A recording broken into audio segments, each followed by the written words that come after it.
අද දවසේ මේ මොහොතේ තත්ත්වය වෙන මේකයි ක්‍රිප්ටෝ වල mostly green හැබැයි hex shiba inu con වගේ කීපයක් කරනකොට නිත්‍ය සාමාන්‍ය 1 to 2% තමයි ඒ අතර altcoin කීපයක් down බවත් පේන තියෙනවා chainlink toncoin වගේ ඒවා ඒ වගේම ඊයේ නෙමෙයි පෙරේදා වීඩියෝස් වල ගොඩක් දෙනා කමෙන්ට්ස් දාලා තිබ්බා voice එක සම්බන්ධ issue එකක් තියලා මම උත්සාහ කරලා ෆික් කරන්න තවමත් එකක් තියෙනවා කමෙන්ට් එකක් දාන්න තුනක එක මම තවත් කරන්නම් එකමගේ මේක මොබයිල් ට්‍රේඩිං ස්ටේෂන් එකක් එතකොට මම ඒකෙන්ම තමයි මේ වීඩියෝ රෙකෝඩ් කරන්නේ එතකොට මගේ ගෙදර තියෙන සිස්ටම් එක වගේ sophisticated සිස්ටම් එකක් නෙමෙයි මේක ඒ නිසා වීඩියෝ quality එකේ යම් වීමක් තිබිය හැකි තව සතියක් විතර අඩ ඉවසලා ඉන්නවා එහෙම වුත් නැවත අපි back to base අපේ usual system එක use කරන්න පටන් ගන්නවා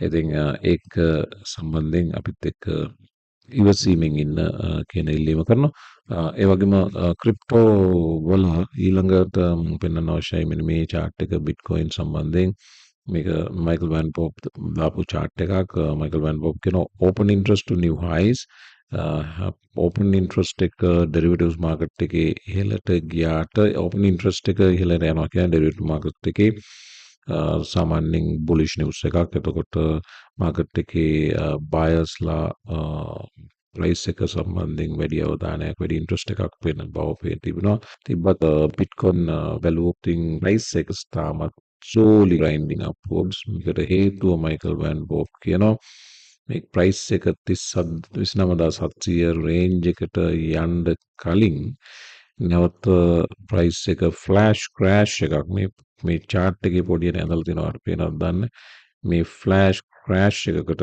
මේ 29700 ලෙවල් එකට ඩ්‍රොප් වෙලා ඊට පස්සේ මේ 31000 region එකට reach විය හැකි බව ඒක මතයක් පමණයි නමුත් මේ ප්‍රයිස් එකේ ඊටාම දුර්වල හිමීට රිකවර් වීම ඒ තරම් හොඳ තත්ත්වයක් නොවන බව තමයි මගේ විශ්වාසය ඒක මේ ඉහළ තියෙන පුංචි resistance region එකට reach කරපු ගමන් crash වෙන්න පුළුවන් crash වෙලා ඊට පස්සේ stop loss limits stops ටික අරගෙන නැවත price එක trending upward වෙන්න පුළුවන් මේක එක විය හැකියාවක් ඒ වගේම මාකට් එකේ ඕවර්ऑල් තත්ත්වය බැලුවොත් ඕවර්ऑල් තත්ත්වය ඒ තරම්ම සුබදායක නෑ මේ TED Talks macro කියන FOMC එකේ මෙවර බ්‍රීෆිං මෙවර ඒක සාරාංශයක් කරලා ගත්තාම 25 basis points වලින් රේට් එක ඉහළ ගියා දැන් 5.5යි රේන්ජ් එකේ අපර් ලිමිට් එක ඊළඟට FOMC නැත්නම් කමිටි එක කියනවා 2% එනකන් වැඩේ අතාරින්නේ නැහැ කියලා ඒ කියන්නේ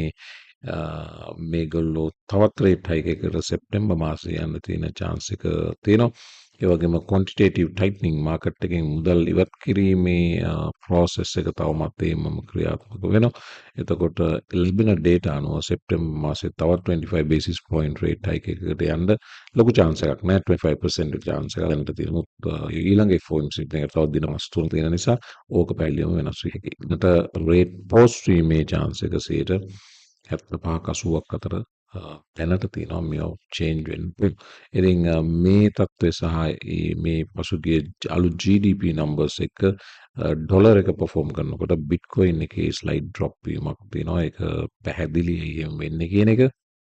ඒකම තව worry එකක් තමයි මේ entity supply distribution for whales bitcoin 1000ට වැඩිය hold කරන whales ලගේ පැහැදිලි drop වීමක් පෙන්වනවා 2011 peak එක 76ක් whales ලා bitcoin 1000ට වැඩිය hold කරන් හිටියා. නමුත් price එක වැඩි වෙනවත් එක්කම 2013 වෙනකොට ඒක 162යි 17 වෙනකොට ඒක 152යි 2021 peak එක නැත්නම් 69000 කිට්ටු වෙනකොට ඒක 153යි ඊට පස්සේ මේ වෙනකොට 146 දක්වාම පෙළ දෙන හැබැයි තව chart එකක් මම පෙන්නන්නම් මේකේ whales ලා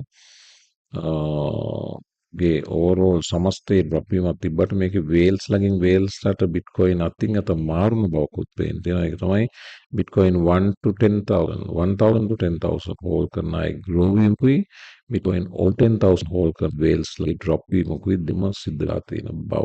ඉතින් තරමක් දුරට whales ලගෙන් bitcoin ගිලිහි වුණත් වැඩි ප්‍රමාණයක් එක whale කණ්ඩායමක ඉඳලා තව whale කණ්ඩායමකට මාරු වෙලා තියෙන බවත් මෙතනදී පේන්න තියෙනවා. එතකොට මේ whales ලගෙන් bitcoin යනවා කොට ඒක major sell news එකක් විදිහට ගත නොහැකි. වේල්ස්ලාගේම ටීම් දෙකක් අතරේ බිට්කොයින් හුවමාරු වෙලා තියෙන බවත් මේ chart එක බලුවම පේන තියෙනවා.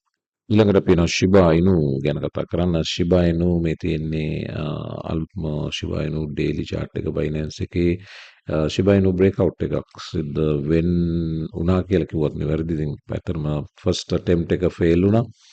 ඊට පස්සේ second attempt එක තමයි මේ අලුත්ම daily අද දවසේ candle එක මෙන්න මේ විදිහට නැවතත් break වෙන්න උත්සාහ කරන බව. මේක overhead resistance එකක් තියෙනවා. වම් පැත්තට බැලුවොත් මෙන්න මේ region එක 7.4.8 නේ 5ට region එක retest කරලා නැවතත් පොඩ්ඩක් drop වෙලා තියෙනවා.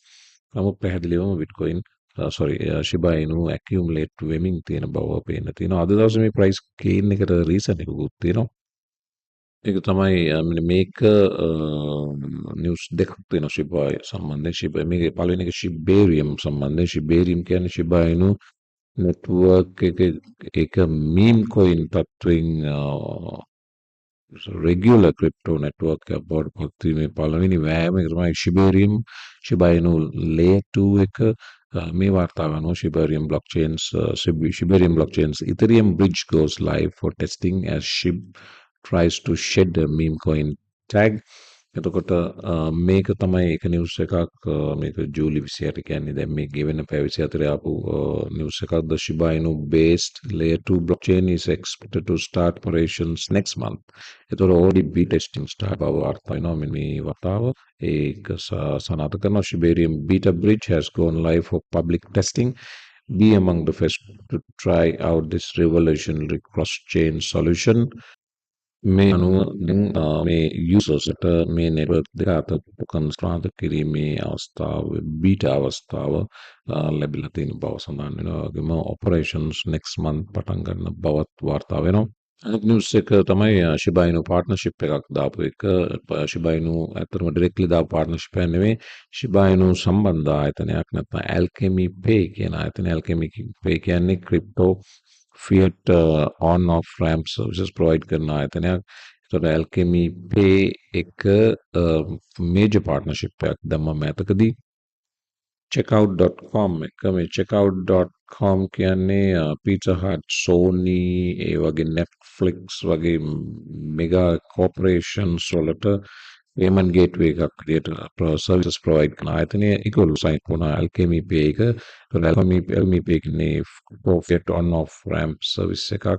ඒතකොට ඒගොල්ලෝ checkout.com channels use කරනවා. ඉතින් ඉස්සරහට මේක global crypto adoption එකට support එකක්. ඉතින් Alchemy Pay සම්බන්ධයි Shiba Inu එක. ඉතින් මේක Shiba Inu adoption එකටත් ලොකු support එකක් වෙන බවට මුතපල වෙනවා. ඉතින් ඒකත් වක්‍රව Shiba Inuට support එකක්. ඉතින් මේ සියලු කාරණා බේස් කරලා විය හැකි මේ price එකේ pump එකක් දවසේ සිද්ධ වෙන්නේ Shiba Inu token එකේ. Bitcoin සම්බන්ධ තොරතුරක් Bitcoin mining ගැන තොරතුරක් තියෙනවා. ඒක තමයි amid sanctions Bitcoin mining machines are flowing into Russia as industry thrives. Crypto විශේෂයෙන්ම Bitcoin market එක විදිහට grow වෙනකොට මේ අවුරුද්දේ already price එක 2x grow වෙනවා Bitcoin වල. ඒ වගේම Bitcoin mining computer power එක වෙන කවරදාටත් වඩා මේ මොහොතේ grow වෙමින් තියෙන අතරේ sanctions කොච්චර සම්බාධක දාලා තිබ්බත් mining rigs Russia ඇතුළට එන එකේ කිසි අඩුවක් නැහැ. ගලාගෙන එන බව mining rig makers like Bitmain and MicroBT are expanding to Russia as the US market becomes saturated කියලා සඳහන් වෙනවා. ඉතින් මේක mining පැත්තෙන් බලපුවම Bitcoin mining පැත්තෙන් බලපුවම great news එකක්. රෂ්‍යාත් උත්සාහ කරනවා මේ වෙනකොට කලින් චීනයට තිබ්බ මොනොපොලි එක ඒ බැටන් එක ගිලිහුණා චීනෙන්. ඊට පස්සේ ඇමරිකාව මේක අවුලගත්තා. දැන් USA තමයි Bitcoin mining වල leadership එක. රුසියාව මම හිතන්නේ තේරුම් ගනිමින් ඉන්නවා මේකේ වැදගත්කම. ඒ නිසා පැහැදිලිවම Bitcoin mining පැත්තට රුසියාව වේගෙන් ඇදිලා යන බව පේන්න තියෙනවා. ඉතින් ඒ වගේම ඊළඟ වීඩියෝ එකේ අපි Ripple ගැනත් කතා කරනවා. ඒ නිසා අමතක නොකර එන්න ඊළඟ වීඩියෝ එකටත් ගොඩක් තොරතුරු තියෙනවා Ripple සහ තවත් altcoins කීපයක් ගැන.